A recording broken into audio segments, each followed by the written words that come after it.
a crumpled white dress in a dark alley, a shattered woman sobbing while her fiancé laughed with her bridesmaid just yards away. They thought she was just the pathetic, overweight heiress they could use and discard. They didn't know the city's most dangerous man was watching from the shadows. Penelope Gallagher stared at her reflection in the gilded floor-to-ceiling mirror of the bridal suite at the St. Regis Hotel.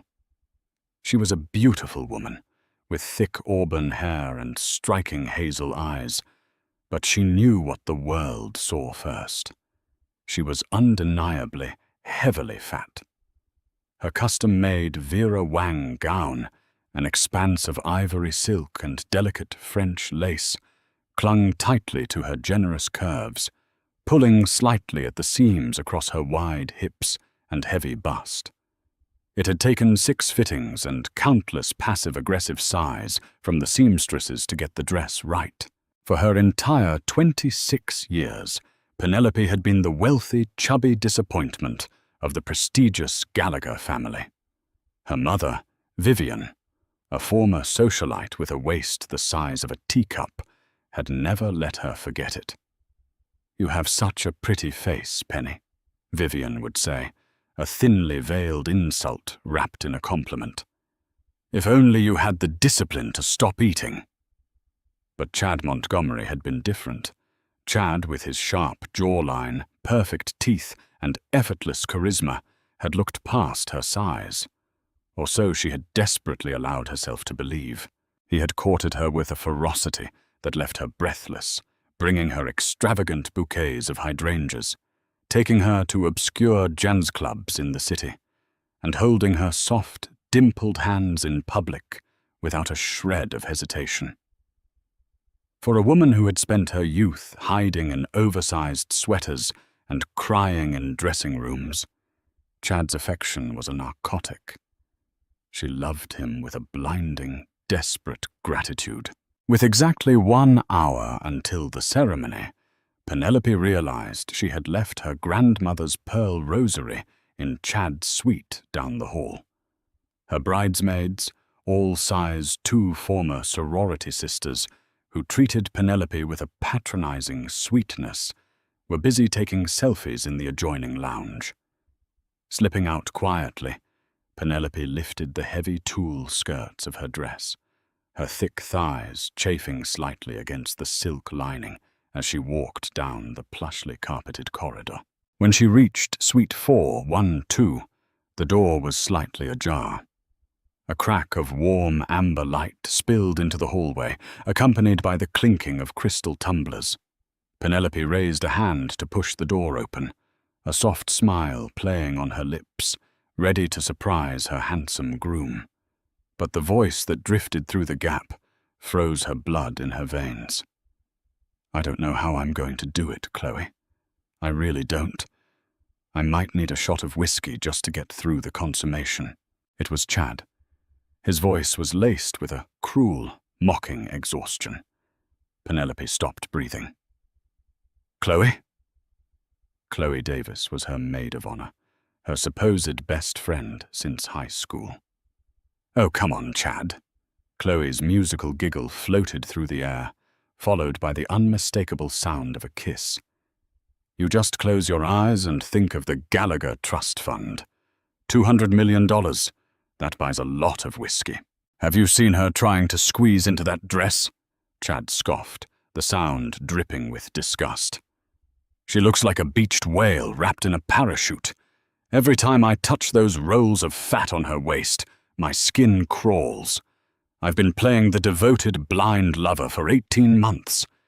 18 torturous months of pretending I'm attracted to a pig so her father will hand over the board seat. Just get the ring on her pudgy little finger," Chloe purred, her voice lowering into a sultry whisper. "Once you have the board seat and access to her accounts, you can ship her off to some fat camp in Switzerland, and we can finally buy that penthouse in Tribeca." Outside the door, Penelope's world disintegrated. The air evaporated from her lungs.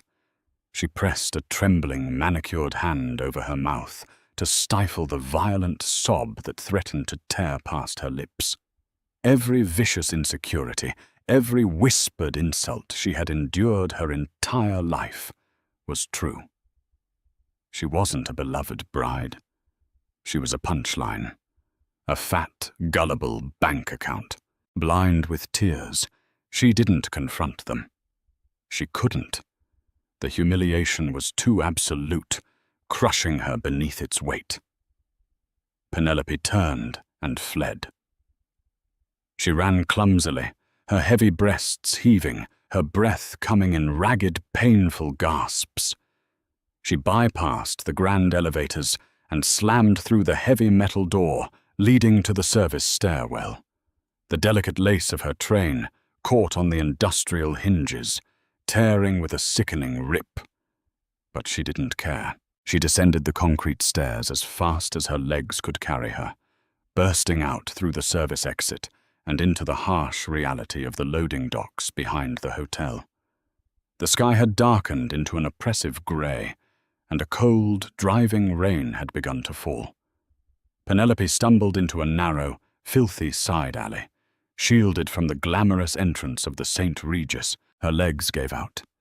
She collapsed onto the damp, oil-stained asphalt, her ruined ivory silk soaking up the black water. She ripped the diamond-encrusted veil from her head, throwing it into a puddle, and buried her face in her hands. She cried with a guttural, agonizing sorrow, mourning not just the loss of the man she loved, but the death of her own worth.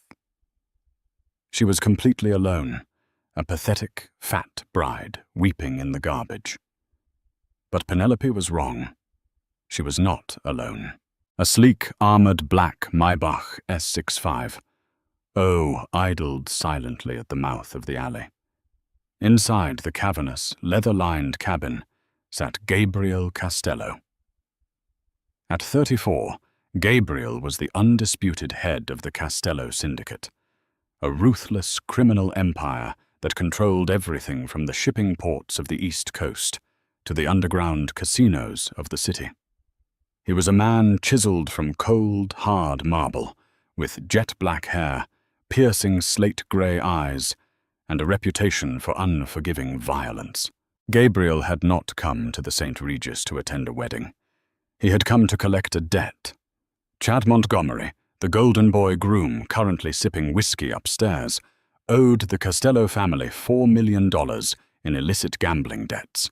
Gabriel had planned to wait until the reception, corner Montgomery in the coat room, and inform him that his new wife's trust fund would be liquidated to pay the syndicate by midnight, or Montgomery would lose both his kneecaps. But as Gabriel's driver navigated the back streets to avoid the valet congestion, Gabriel's sharp eyes caught a flash of white in the grim, rain-slicked alley. He tapped the glass partition, signaling his driver, a massive enforcer named Dante, to stop the car. Through the tinted bulletproof window, Gabriel watched the woman collapse. He recognized her immediately from the society papers. Penelope Gallagher, the bride. She was a large woman, her body soft and heavy, currently shaking with violent, uncontrollable sobs. The rain plastered her thick auburn hair to her pale face, and her absurdly expensive dress was quickly turning the color of wet ash. Gabriel felt a rare, strange flicker of intrigue beneath his ribs. He dealt with broken people every day. Gamblers, addicts, corrupt politicians. But there was something raw and devastating about the utter despair radiating from this ruined woman in the mud. "Boss?" Dante grunted from the front seat, his hand hovering over the door handle. "You want I should clear her out?" "No," Gabriel murmured, his deep voice like grinding stones. "Stay here." Gabriel pushed the heavy door open and stepped out into the downpour. He didn't run. He walked with the slow, predatory grace of a man who owned the ground he stepped on. He approached the weeping bride, the rain sliding off his bespoke dark wool suit. He stopped in front of her. Penelope, sensing a presence, slowly lifted her tear-streaked face. Her makeup was a disastrous ruin of black mascara and smeared red lipstick. She flinched, pulling her thick arms over her chest defensively, expecting a security guard or a paparazzi. Instead, she found herself looking up at a towering man with eyes as cold as a winter ocean. Gabriel unbuttoned his suit jacket, shucked it off his broad shoulders, and draped it over her shivering, rain-soaked shoulders. The jacket swallowed her, smelling of expensive cedar, fine tobacco, and danger.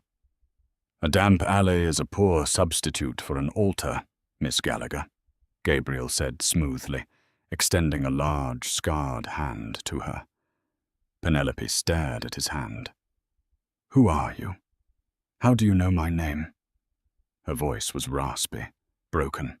"Everyone in this city knows the Gallagher heiress. But few know Gabriel Costello," he replied, leaving his hand suspended in the air. Penelope gasped, shrinking back. Even sheltered society girls knew the name Costello. He was a ghost, a monster whispered about in the boardrooms of her father's company. You're the Mafia." "I am a businessman," Gabriel corrected softly. "And right now, I see a woman who looks like she has just realized her entire life is a lie." "Stand up, Penelope." There was a commanding authority in his tone that bypassed her panic. With trembling limbs, she took his hand. He hauled her to her feet effortlessly, despite her significant weight. "He doesn't love me," Penelope blurted out, the words tumbling from her lips like shattered glass. She didn't know why she was confessing to a mob boss, but the shock had destroyed her filters. "Chad, he and Chloe, my bridesmaid, they're just using me. He called me a beached whale, a pig. He's disgusted by my body. I'm just a fat joke to him." To everyone, fresh tears welled in her eyes. Gabriel's jaw tightened. He reached out, his thumb rough against her cheek as he wiped away a streak of black mascara. "A Costello does not deal in jokes," Gabriel said, his voice dropping to a lethal whisper. "Chad Montgomery is a pathetic parasite who owes my family $4 million. He planned to pay me with your money tonight." Penelope's eyes widened in horror. "My money?" "Yes." Gabriel took a step back, pulling a sleek, black, encrypted phone from his vest pocket. "Watch what happens to men who think they can use people like chess pieces." Gabriel dialed a single number. He didn't take his eyes off Penelope's shocked face. "Arthur," Gabriel spoke into the phone, his tone dead and clinical. "Execute the Montgomery Protocol. Liquidate his dummy accounts. Send the ledgers of his embezzlement to the SEC, the FBI, and the press. Call in the markers. I want his credit frozen, his car impounded, and his family's country club memberships revoked. I want him legally and financially erased in the next 5 minutes. Do it." Gabriel hung up the phone and slipped it back into his pocket. Penelope stood frozen, the rain dripping from her nose, trying to process the magnitude of what had just occurred. With one phone call, this terrifying stranger had annihilated the man who had just broken her heart. "Why did you do that?" she whispered, clutching his oversized coat around her cold body. "Because a man who cannot appreciate the woman standing in front of him does not deserve to stand at all," Gabriel said smoothly. He stepped closer, his imposing frame blocking the wind. "Your groom is bankrupt. He will be arrested before the appetizers are served. Your wedding is over." Penelope let out a shaky breath, the reality crashing down. "My mother, the guests, the scandal. I have nowhere to go. I am ruined." "No," Gabriel corrected, his eyes locking onto hers with burning intensity. You are free. The venue is paid for. The guests are seated.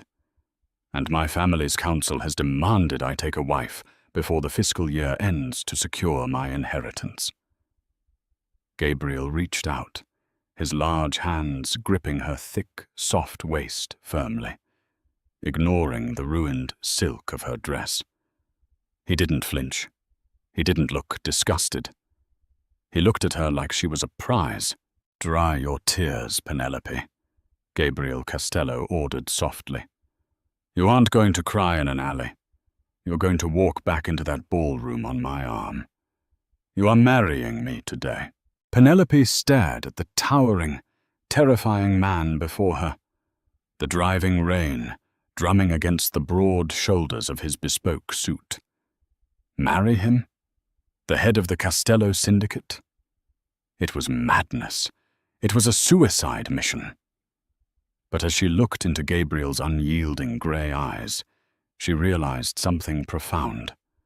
For the first time in her life, a man was looking at her heavy, rain-soaked, ruined figure, and he was not recoiling.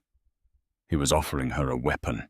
"My father will kill you," she breathed, her hands clutching the lapels of his massive, cedar-scented coat. Gabriel's lips curved into a dark, razor-sharp smile. "Your father, Richard Gallagher, pays my associates 20% of his shipping revenues to ensure his cargo makes it through the docks untouched. He answers to me. The only question, Penelope, is whether you are brave enough to take back your dignity." A strange, ferocious spark ignited in the cavern of Penelope's shattered heart. Chad had called her a beached whale. Chloe had mocked her weight. Her mother had spent 2 decades making her feel like a grotesque burden. And now, the most powerful man in New York City was offering her a throne.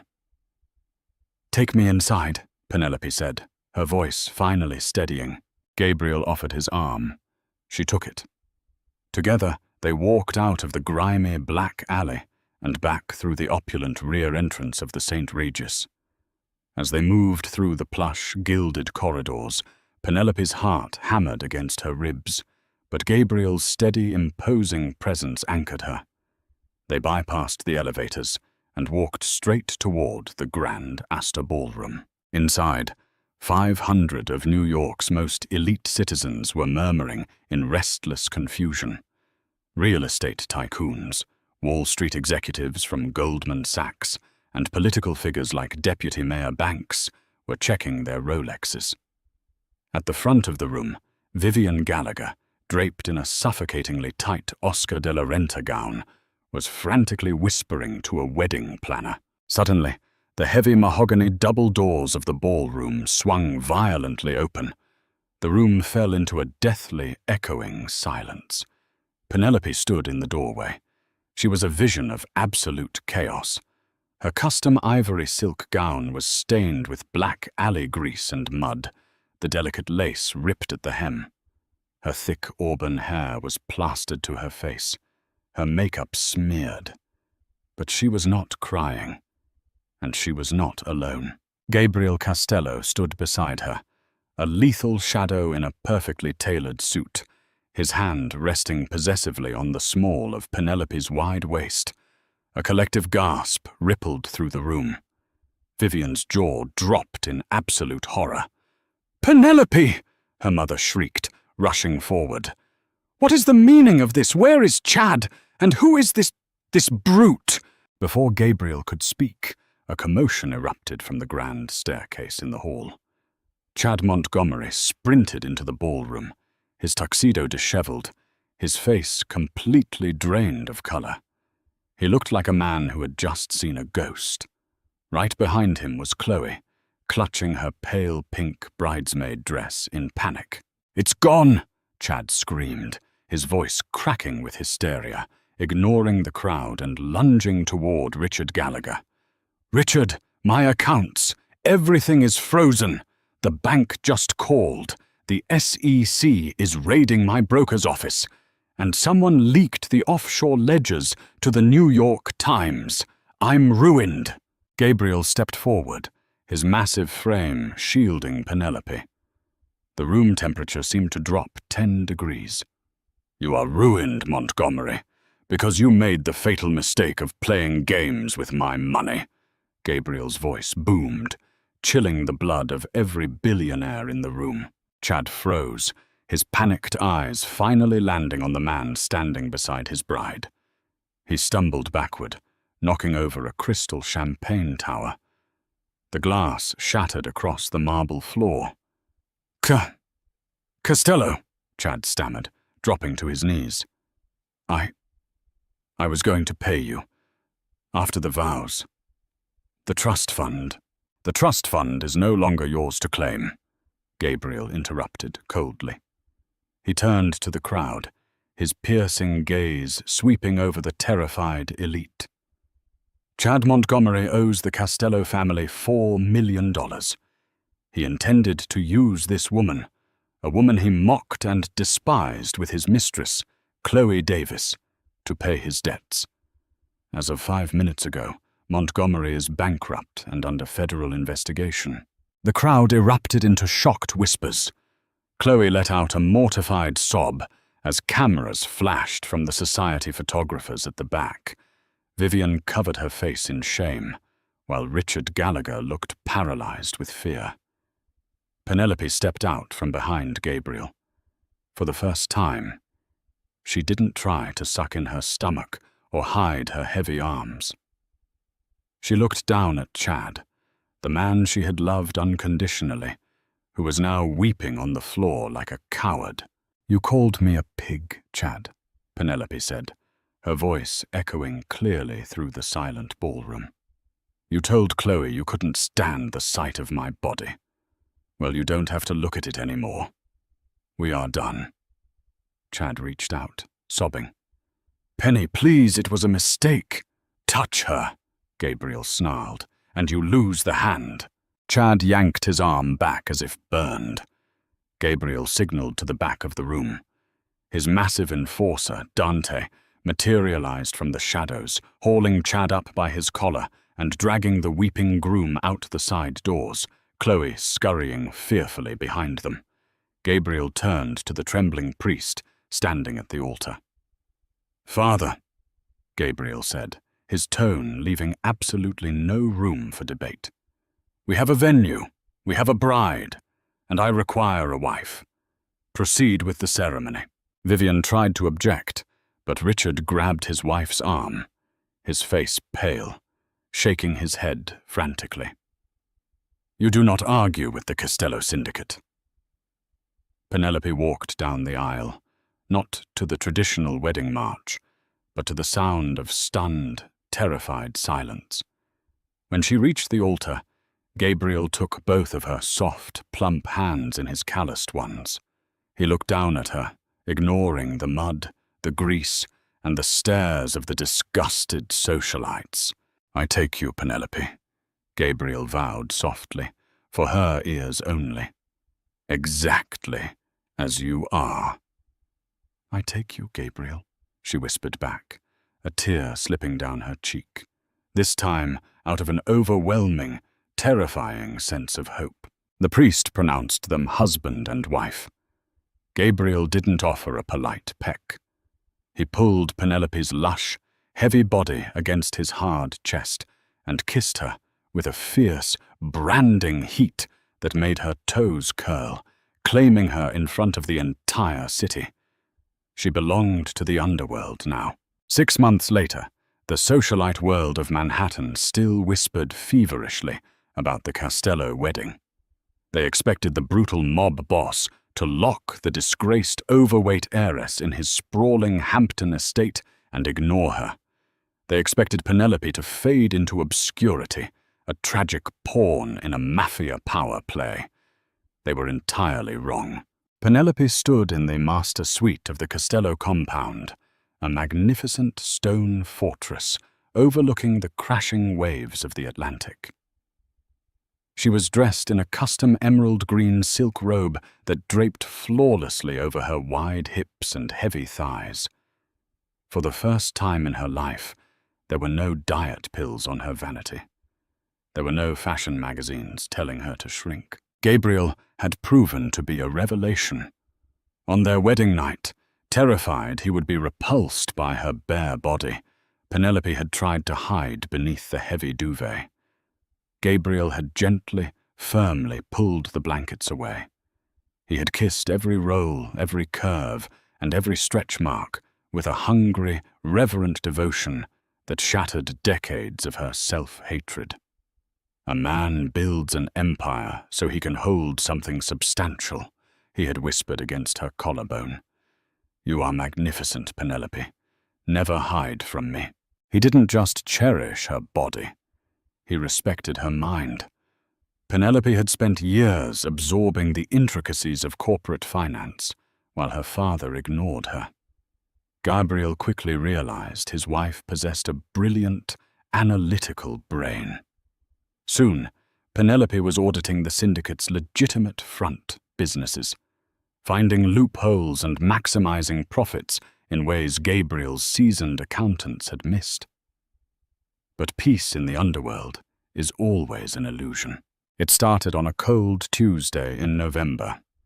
Gabriel had flown to Chicago to negotiate a volatile territory dispute, leaving Penelope at the estate with a heavy guard detail led by Dante. Penelope was in the study, reviewing the quarterly shipping ledgers for her father's company, Gallagher Logistics, which Gabriel now held a controlling stake in. As she cross-referenced the manifests, a chilling discrepancy caught her eye. 3 massive shipments out of the Brooklyn Navy Yard had been flagged as agricultural supplies, but the weight metrics were entirely wrong. They were far too heavy. She dug deeper into the routed accounts, and her blood ran cold. The money was being funneled into a shell corporation registered in the Cayman Islands, a corporation jointly owned by 2 men, Richard Gallagher and Chad Montgomery. Her father and her ex-fiancé hadn't just survived Gabriel's wrath. They had conspired. Chad had somehow avoided prison by turning federal informant, and Richard was using the syndicate's own shipping lines to smuggle illegal munitions, planning to frame Gabriel for the federal crimes while pocketing millions. The feds were planning a raid on Gabriel's warehouses at midnight while he was out of state. They were going to bring down the Castello Empire. Panic seized her for a fraction of a second, but it was quickly replaced by a cold, searing rage. The old Penelope would have cried. The new Mrs. Castello picked up the encrypted phone. "Dante," Penelope commanded, her voice ringing with the same lethal authority as her husband's. "Bring the SUVs to the front. We are going to the Brooklyn Navy Yard, and bring your heavy artillery." When Penelope arrived at the desolate, rain-swept docks, it was 11 p.m. A black town car sat near Pier 40. Penelope stepped out of her armored SUV, flanked by Dante and 6 heavily armed enforcers. She wore a tailored black wool trench coat that belted sharply at her thick waist, her auburn hair pulled back in a severe, elegant twist. Standing by the shipping containers were her father, Richard, and Chad Montgomery, looking smug as they handed a briefcase of documents to a dirty customs agent. When they heard the crunch of tires, they turned. Chad's smug expression dissolved into pure, unadulterated terror when he saw Penelope walking toward him, surrounded by mafia muscle. "Penelope?" Richard gasped, dropping his cigar. "What are you doing here? You need to leave. The feds are coming." "I know," Penelope said smoothly, stopping 10 feet away. "But they aren't coming here. 10 minutes ago, I redirected the cargo to an offshore barge and leaked the coordinates of your private Cayman accounts to the FBI director. The agents are currently raiding your corporate headquarters, father." Richard turned ghost white. You betrayed your own blood?" "You sold my future for a board seat," Penelope countered, her voice like ice. "You let this pathetic worm mock me in my own home. You betrayed me first." Chad fell to his knees, his hands clasped together, history repeating itself. "Penny, please, they'll kill me. The feds, the cartel, they'll all kill me. I'm sorry, I was wrong about you. Look at you, you're beautiful. I loved you." Penelope looked down at the man who had caused her so much agony. She didn't feel sadness. She didn't feel insecure. She just felt tired of looking at him. She placed her hands on her wide hips, standing tall, unapologetic in her size, her power, and her worth. "I am beautiful," Penelope agreed softly. "But you are still a parasite. Dante, tie them to the pier. Let the FBI find them with the remaining evidence when they sweep the docks tomorrow." "With pleasure, ma'am," Dante grunted. As Chad and Richard screamed in protest, Penelope turned her back and walked away, climbing back into the warm leather of her SUV. When Gabriel returned from Chicago the next morning, he found his wife sitting in the sunlit breakfast nook, calmly eating a buttered croissant. He had already received the reports from Dante. The Gallagher conspiracy was dismantled, Richard was in federal custody, and Chad Montgomery was facing 30 years for arms trafficking. Gabriel stood in the doorway, staring at the soft, radiant woman who had single-handedly protected his empire. He walked over, pulled her out of her chair, and wrapped his massive arms around her plush body, burying his face in her auburn hair. "Remind me never to cross you, Mrs. Costello," Gabriel murmured, a deep rumble of pride and devotion vibrating in his chest. Penelope smiled, wrapping her thick arms around his neck. Finally safe, finally loved, and finally ruling her own world. "Just keep buying me croissants, Mr. Costello, and you have nothing to worry about." Did you expect Penelope's incredible transformation from a heartbroken bride into a ruthless, confident mafia queen? True power isn't about fitting into society's mold. It's about breaking the mold entirely and ruling the pieces. If you loved this dramatic twist of revenge, romance, and fierce self-worth, make sure to hit that like button, share this story with someone who needs to hear it, and subscribe to our channel for more thrilling, real-life drama stories every week.